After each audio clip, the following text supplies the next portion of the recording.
Hi, ഞാൻ ജോഷിയിലത്ത്. ഇതിനോടകം നിങ്ങൾ കേട്ട് കാണും മൂന്നാം നൊമ്പരം എന്നൊരു സിനിമ ഈ വരുന്ന 26-ാം തീയതി നമ്മുടെ കേരളക്കരയിൽ ഉടനീളം തിയേറ്ററുകളിൽ എത്തുകയാണ്. എല്ലാവരും അത് കാണുക. മൂന്നാം നൊമ്പരത്തെക്കുറിച്ച് പറയുകയാണെങ്കിൽ ക്രൈസ്തവ വിശ്വാസികളെ സംബന്ധിച്ചിടത്തോളം ഇതൊരു ബൈബിൾ കഥയാണ്.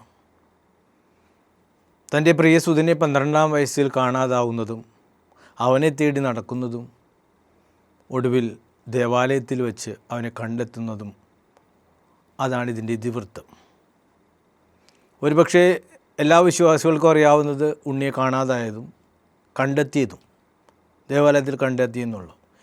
എങ്കിലും എങ്ങനെ കണ്ടെത്തി, അവനെ കണ്ടെത്തുവാനുണ്ടായ ആ അമ്മയുടെയും അപ്പൻ്റെയും ആ പ്രയാസങ്ങൾ, യാതനകൾ, വേദനകൾ, the agony of the parents, അതറിയണമെങ്കിൽ മൂന്നാം നൊമ്പരം എന്ന സിനിമ തന്നെ കാണണം. അതുകൊണ്ടാണ് പ്രൊഡ്യൂസർ ജിജി കാർമലേത്ത് ഈ നൊമ്പരം ജനങ്ങൾ അറിയണം, ഇതവരറിഞ്ഞെങ്കിൽ ഇതുപോലുള്ള between the lines, it is easy to read the Bible and understand and meditate on the passages, but to read between the ഒരു സെൻറ്റൻസ് നമ്മൾ വായിക്കുമ്പോൾ അതിൻ്റെ ഉള്ളിൽ ഒളിഞ്ഞു കിടക്കുന്ന ചില യാഥാർത്ഥ്യങ്ങൾ അറിയണമെങ്കിൽ നമ്മൾ ഇതുപോലെയുള്ള ക്രിയേറ്റീവ് തിങ്കേഴ്സായിട്ട് മാറണം. അതുപോലെയുള്ള ഒരു ക്രിയേറ്റീവ് തിങ്കിങ് ആണ് ഈ മൂന്നാം നൊമ്പരം. പിന്നെ ഒരുപക്ഷെ ചോദിക്കാം, എന്തുകൊണ്ട് മൂന്നാം നൊമ്പരം? വെറും നൊമ്പരം ആയിക്കൂടെ ഈ സിനിമയുടെ ടൈറ്റിൽ? അല്ലെങ്കിൽ അമ്മ നൊമ്പരം എന്നായിക്കൂടെ? കാരണം നമ്മുടെ പരിശുദ്ധ കന്യാമറിയത്തെക്കുറിച്ച് നമ്മൾ ധ്യാനിക്കുമ്പോൾ നമ്മളെ പഠിപ്പിച്ചിട്ടുള്ള സത്യങ്ങൾ 7 നൊമ്പരങ്ങളാണ് മാതാവിനുള്ളത്. 7 സന്തോഷങ്ങളുണ്ട്. ഇതെല്ലാം നമ്മൾ പരിശുദ്ധ നമ്മുടെ ജപമാല അർപ്പിക്കുമ്പോൾ നമ്മൾ ചൊല്ലുന്ന രഹസ്യങ്ങളാണ് ഇതെല്ലാം. മൂന്നാമത്തെ നൊമ്പരം എന്ന് പറയുമ്പോൾ, ഒന്നാമത്തെ നൊമ്പരം ശിമിയോൻ്റെ പ്രവചനം, നിൻ്റെ ഹൃദയത്തിലൊരു വാൾ കിടക്കും. രണ്ടാമത്തേത് ഉണ്ണിയെ പട്ടാളക്കാരുടെ വാൾമുനിൽ നിന്നും രക്ഷിക്കുന്നതിനായിട്ട് അപ്പനും അമ്മയും ഈജിപ്തിലേക്ക് ഒളിച്ചോടുന്നതാണ് രണ്ടാം നൊമ്പരം. മൂന്നാം നൊമ്പരം അവന് 12 വയസ്സായപ്പോൾ അവനെ തീർത്ഥയാത്രയ്ക്കൊടുവിൽ യെരുശലേമിൽ തീർത്ഥയാത്രയും കഴിഞ്ഞ് മടക്കയാത്രയിൽ അവർ തിരിച്ചറിയുന്നു മകൻ കൂടെയില്ലെന്നുള്ള ആ സത്യം. അതാണ് മൂന്നാം നൊമ്പരം. ഒരു പാരൻസിനെ സംബന്ധിച്ചിടത്തോളം ഒരു കുഞ്ഞിനെ വളർത്തി വലുതാക്കുക, അവനെ ഒരു സ്ഥിതിയിലെത്തിക്കുക എന്നുള്ള ചലഞ്ചാണ്. അങ്ങനെയുള്ള സ്ഥിതിയിൽ ഈ 12-ാം വയസ്സുകാരനെ കാണാതാവുമ്പോൾ, അവൻ്റെ കൗമാരത്തിൽ തന്നെ അവനെ കാണാതാവുമ്പോൾ, അവൻ നഷ്ടപ്പെട്ടു എന്നുള്ള ആ ഒരു തിരിച്ചറിവ്, അതാണ് ഈ സിനിമയിലൂടെ നമ്മൾ ഹൈലൈറ്റ് ചെയ്യാൻ ശ്രമിക്കുന്നത്.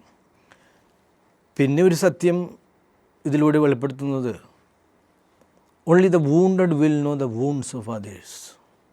മുറിവേറ്റവർക്ക് മറ്റുള്ളവരുടെ മുറിവിൻ്റെ ആഴവും വേദനയും മനസ്സിലാക്കാൻ കഴിയുള്ളൂ.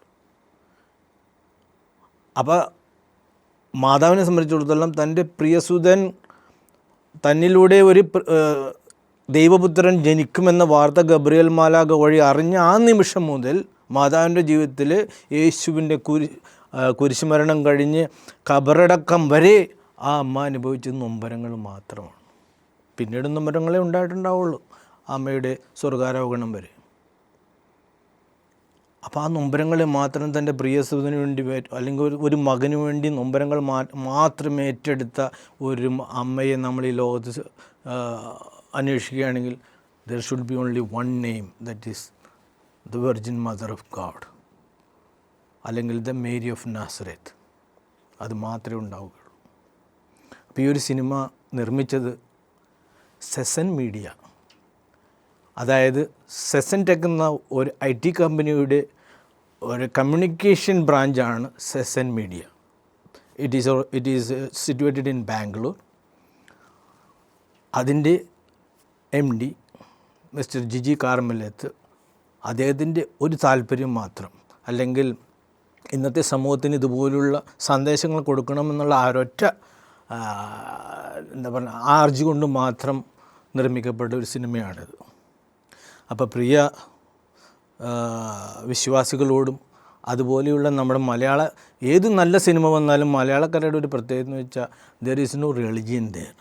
സിനിമയെ സംബന്ധിച്ചിടത്തോളം there is no religion, no caste, no boundaries. അപ്പോൾ അങ്ങനെയുള്ള അതിർത്തികൾ ഒരിക്കലും നോക്കാത്ത ദർശകരാണ് കേരളക്കരയിലുള്ളത്. അപ്പോൾ എല്ലാ ദർശകരോടും എല്ലാ പ്രിയ പ്രേക്ഷകരോടും എനിക്ക് പറയാനുള്ളത്, ഈ സിനിമ നിങ്ങൾ ഏറ്റെടുക്കണം.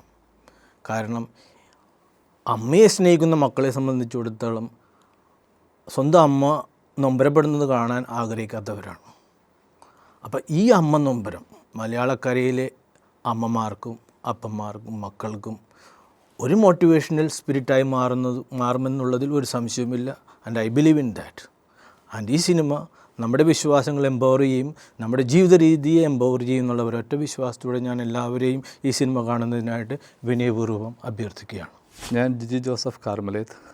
3-ാം നമ്പർ വന്ന ഒരു സിനിമ പ്രൊഡ്യൂസ് ചെയ്യാനായിട്ട് സാധിച്ചു. ഇത് ജോഷി ഇല്ലത്ത് കുറേ നാളായിട്ട് 10 വർഷത്തോളം ജോഷി സാറുമായിട്ട് നല്ല അസോസിയേഷൻ ഉണ്ട്. പുള്ളിയുടെ കപ്പാസിറ്റിയും കാര്യപരമൊക്കെ അറിയാവുന്ന ഞാൻ ഒരു സ്ക്രിപ്റ്റും ഡയറക്ഷനും ജോഷി സാറ് തന്നെയാണ്. അദ്ദേഹം വന്നപ്പോൾ അത് വായിച്ചു നോക്കിയപ്പോൾ അതിൻ്റെ ഇതിപത്വവും രീതികളൊക്കെ വളരെ നന്നായിട്ട് തോന്നി. അത് ഇന്നത്തെ സമൂഹത്തിന് നമ്മുടെ ക്രൈസ്തവ സഭയ്ക്ക് ആവശ്യമാണെന്ന് തോന്നി. അതുകൊണ്ട് പ്രൊഡ്യൂസ് സീസൺ മീഡിയയുടെ ബാനറിൽ പ്രൊഡ്യൂസ് ചെയ്യാനായിട്ട് താല്പര്യപ്പെട്ടു. അങ്ങനെ ചെയ്തു. അതിൻ്റെ കംപ്ലീറ്റ് സിനിമയുടെ പ്രൊഡക്ഷൻസ് എല്ലാം കംപ്ലീറ്റ് ആയി. അത് 26-ാം തീയതി തിയേറ്ററിലേക്ക് വരികയാണ്. അപ്പോൾ ഇതിൻ്റെ മെയിനായിട്ടുള്ള ഒരു കണ്ടന്റ് എന്ന് വെച്ചാൽ 12-ാമത്തെ വയസ്സിൽ ഈശോ മിസ്സാകുന്നു, കണ്ടെത്തുന്നു എന്നുള്ളതാണ്.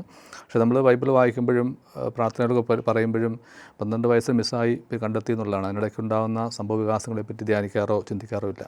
ഇത് വളരെ ബ്യൂട്ടിഫുള്ളായിട്ട് അത് അവിടെ അവതരിപ്പിച്ചിട്ടുണ്ട്. അപ്പോൾ മാതാവിൻ്റെ നൊമ്പരങ്ങളിൽ 3-ാം നൊമ്പരമായ ഈ ഒരു മിസ്സിങ് അത് വളരെ മനോഹരമായിട്ട് ജോഷി സാറിൻ്റെ പ്രത്യേക ശൈലിയിൽ അത് അവതരിപ്പിച്ചിട്ടുണ്ട്. അതെല്ലാവർക്കും വളരെ ആകർഷകമാകും, ഇഷ്ടപ്പെടുമെന്ന് വിശ്വസിക്കുകയാണ്. കാരണം അത് കൂടാതെ തന്നെ ഇപ്പം ക്രൈസ്തവ വിശ്വാസമില്ലാത്തവർക്ക് പൊതുവായ ജനങ്ങൾക്ക് ആർക്കും ഇത് വളരെ നല്ല രീതിയിൽ ആസ്വദിക്കാൻ പറ്റുന്ന സിനിമയാണ്. കാരണം ഇതൊരു അമ്മ നൊമ്പരമാണ്. എല്ലാ അമ്മമാർക്കും നൊമ്പരങ്ങളുണ്ട്. മകൻ അല്ലെങ്കിൽ മകൾ നഷ്ടപ്പെടുന്ന അമ്മമാർ മാതാപിതാക്കളിൽ നിന്ന് ധാരാളമാണ്. പല രീതിയിൽ നഷ്ടങ്ങൾ എന്ന് വെച്ചാൽ ഫിസിക്കൽ നഷ്ടം മാത്രമല്ല, പല നഷ്ടങ്ങളെപ്പറ്റി അകലപ്പെടുന്ന കാലഘട്ടമാണിപ്പോൾ. അപ്പോൾ ആ ഒരു സാഹചര്യത്തിൽ ഈ ഒരു സിനിമ പലർക്കും അത് അവരുടെ ജീവിതവുമായിട്ട് ബന്ധപ്പെടുത്തി ആലോചിക്കാൻ ചിന്തിക്കുവാനൊക്കെ പറ്റും. ഒത്തിരിയേറെ നന്മകൾ പോസിറ്റീവായി നൽകുന്ന സിനിമയാണ് എന്നുള്ളതാണ് എനിക്ക് തോന്നിയിട്ടുള്ളത്. ആ ഒരു അടിസ്ഥാനത്തിലാണ് ഇത് പ്രൊഡ്യൂസ് ചെയ്യാനായിട്ട് ഞാൻ താല്പര്യം വന്നത്. അപ്പോൾ എല്ലാവരും ഇത് കാണണം, അതിൻ്റെ മൂല്യങ്ങൾ ഉൾക്കൊള്ളണം, ഇത് പ്രൊമോട്ട് ചെയ്യണം. ഇതുപോലെയുള്ള സിനിമകൾ പലരും പ്രൊഡ്യൂസ് ചെയ്യാനായിട്ട് മുന്നോട്ട് വരണം എന്നുള്ള അഭ്യർത്ഥനയുമുണ്ട്.